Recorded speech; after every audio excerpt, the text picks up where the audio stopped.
suci Allah Maha Besar, hikmah jam'iyah Nadatul Ulama telah mencapai seabad lamanya. Sudah seabad sejak kebangkitannya, ulama bersama pengikut-pengikutnya istiqomah dan setia jaga akidah dan sunnah Rasulnya. Alhamdulillah segala puji baginya, ulama bersama pengikut-pengikutnya istiqomah dan setia menjaga agama manusia dan bangsa. Mari kuatkan niat kita, kita bulatkan tekad kita, terus lanjutkan amal kita, mengembangkan hikmah kita. Assalamualaikum warahmatullahi wabarakatuh.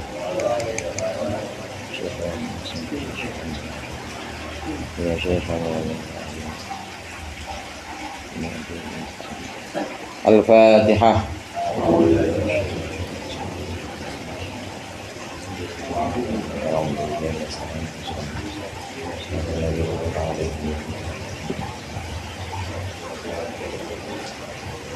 Alhamdulillahil jalali wal ikram ala ma akmalahu min dinil Islam, wassalatu wassalamu ala nabiyil huda war rahmah al-mub'uthi bil kitab wal hikmah, khatamin nabiyyin wa imamul mursyidin sayyidina Muhammadin wa alihi wa sahbihi wa atba'ihi ajma'in, amma ba'du. Fa inna asdaqal hadithi kitabullah wa khairul hadi hadi Muhammadin sallallahu alaihi wasallam, syarrul umuri muhdatsatuha wa kullu muhdatsatin bid'ah wa kullu bid'atin dhalalah. Senab jamaah majlis al-halaqatul munfarijah, para ustaz, para hujjah, hadirin sekalian yang dirahmati Allah. Mari sama-sama kita mulai pengajian. Sebelum kita mulai zikir, masih membahas tentang adab antara suami dan istri. Adab yang ke-10 tentang jima atau tentang liqa. Bismillahirrahmanirrahim. Qala al-mu'allif rahimahullah wa nafa'ana bihi wa bi'ulumihi fid dharain amin. Walahu ayyastamniya biyadaiha wa ayyastamti'a bima tahtal izari bima yashtahi siwal wiqa'i. Walahu, dan bagi suami, boleh suami ayyastamniya mengeluarkan mani biyadaiha dengan kedua tangannya si istri, wa ayyastamti'a, dan boleh suami mengambil kenikmatan bima tahtal izari dengan anggota badan di bawah kain sarung, bima yashtahi, dengan sesuatu yang dia inginkan, suami inginkan, siwal wiqa'i, kecuali jima. Ini masih dalam kondisi haid. Seorang istri yang haid tidak boleh dijima. Yang ngaji jorok ini, memang begini adanya. Ini ngaji adab yang 10 memang ada jima. Dalam haid itu tidak boleh wiqa' atau tidak boleh jima, tapi masih diperbolehkan untuk suami mengeluarkan mani dengan tangan istrinya. Kalau sendiri nggak boleh, haram hukumnya. Dulu sebutannya apa, nani apa ya, itu nggak boleh. Tapi kalau dengan tangan istrinya, karena dalam keadaan haid, boleh, diperbolehkan. Justru yang nggak boleh dengan tangan sendiri, haram hukumnya. Dan juga bukan dengan kedua tangannya, tapi dengan anggota badan, asal ma tahtal izar, atau bukan anggota badan yang tertutup dengan izar. Izar itu kain sarung, batasnya pusar sama lutut tuh izar. Nah, selain itu boleh. Selain yang izar atau penutup antara lutut dengan pusar, maka diperbolehkan. Ini ketika dalam kondisi haid. Nah, demikian juga boleh juga untuk suami, walahu, dan bagi suami, ayu akilal haidho, dia mengajak makan bersama al haidho, istrinya yang sedang haid, wa yukhalitoha, dan juga bercampur dengannya fil mudaja'ati, dalam tempat tidur, wa ghairiha, dan selainnya. Suami juga diperbolehkan makan bareng, diperbolehkan tidur bareng meskipun istrinya sedang haid. Ini disampaikan di sini oleh Imam Ghazali karena memang ada syariat sebelum syariat Nabi Muhammad. Sebelum syariat Nabi Muhammad, syariat Nabi Musa, istri kalau lagi haid itu kudu keluar rumah, pulangin ke rumah mertuanya, pulangin ke rumah orang tuanya, nggak boleh ada dalam rumah. Syariatnya Nabi Musa. Nah, syariatnya Nabi Muhammad SAW tidak, diperbolehkan tinggal di rumahnya, bahkan tidur bareng masih boleh meskipun haid. tidur bareng, makan bareng masih diperbolehkan. Wa minal adabi alla ya'zila ay alla ya'zula fa alla ya'zula fama min nasamatin qaddarallahu kaunuha illa wa hiya kainatun termasuk dari adabnya hendaklah ayat alla ya'zula tidak mencabut suami fama min nasamatin maka tidak ada satu keturunan qaddarallahu yang Allah telah mentakdirkan kaunaha akan terjadinya nasamah keturunan illa wahya kainatun kecuali dia ada.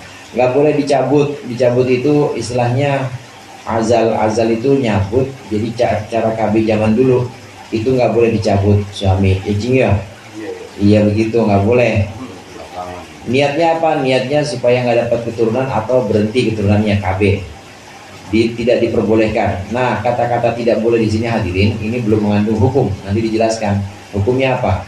Belum mengandung hukum, tapi seyogianya tidak dicabut karena nasamah keturunan yang sudah Allah takdirkan untuk wujud itu tetap akan wujud.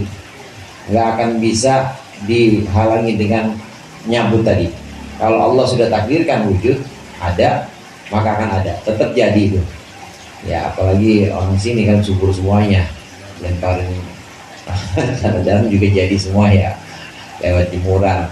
Fa'in azala faminal ulama'i, nah ini hukumnya. Fa'in azala faminal ulama'i man abahahu. Dan apabila suami mencabutnya, sebagian dari ulama man abahahu ada yang memperbolehkannya, ada yang mengatakan mubah. Wa minhum man ahallahu biridoha. Sebagian dari ulama ada yang membolehkan atau menghalalkan azal atau mencabut biridoha dengan ridhonya istri. Wa harramahu biduni ridhoha, dan mengharamkan mencabut dengan tanpa ridhonya istri li alla yu'diyaha supaya tidak menyakiti istri. Was-sahihu al-awwalu, yang sahih itu pendapat yang pertama. Ada dua pendapat tentang azal ini. Ada dua pendapat tentang mencabut suami mencabut dari istrinya. Yang pendapat pertama ini mubah.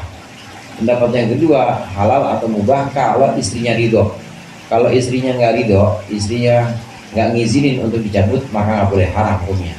Nah kalau istrinya ridho, sudah sepakatan dan diperbolehkan, maka boleh. Tapi kalau nggak boleh, haram hukumnya. Namun yang lebih kuat pendapat yang pertama yang menyatakan boleh-boleh aja, mau dengan izin istri maupun enggak itu diperbolehkan.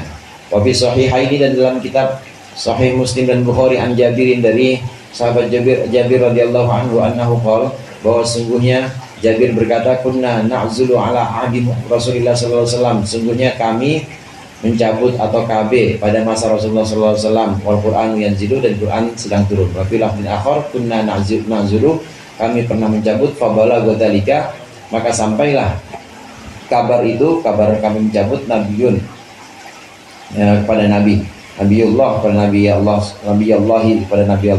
sallallahu alaihi wasallam, falam yanhana, maka beliau tidak melarang kami. Pernah terjadi di masa para sahabat ya, para sahabat tidak mau punya keturunan dengan cara mencabut, dan itu kabar itu sampai pada Rasulullah, dan Rasulullah tidak melarang, artinya boleh, mubah. Waqat yam'atu 'alal azali istibqa jamalil mar'ati, atau istibqa'u yub'atu, dan terkadang bisa membangkitkan atau bisa mendatangkan atas azal apa istibqa'u, didatangkan apa azal apa istibqa'u jamalil mar'ah, awetnya kecantikan istri, wa samaniha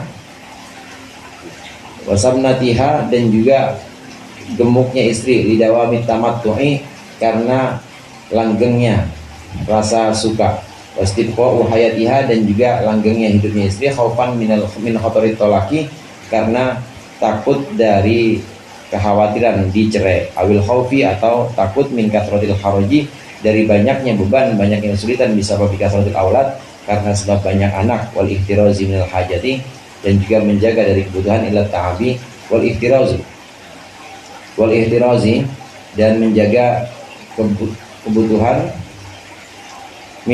dan menjaga dari kebutuhan lelah, fil kasbi, dalam pekerjaan, wa dukhuli madakhil su, dan masuk ke tempat-tempat yang buruk. Fa inna qillatal haraji, maka sedikitnya kesulitan itu mu'inun ala dini, bisa membantu agama.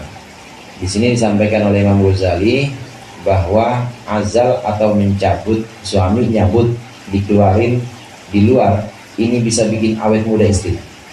Bisa bikin awet muda istri, dan juga bisa bikin istrinya itu awet cantiknya, badannya juga segitu-gitu aja, nggak bakal kelihatan gembrot gitu, begitu segitu-gitu aja. Kenapa? Alasannya, istri kalau seperti itu, alasannya dia akan hilang beban atau rasa takut dari kesulitan. Kalau anak banyak kan susah, yang capek mah bini-bini aja, kata bininya nih, yang capek mah gue juga bang, yang capek ngurusin anak, cuma tahu apa, nggak tahu apa-apa, ada ngasih belanja juga kurang, gua doang yang capek, kata istri kan. Itu kan kesulitan. Begitu juga kekhawatiran, anak banyak tahu-tahu ditinggal, lakinya kawin lagi, dan khawatir itu yang begitu.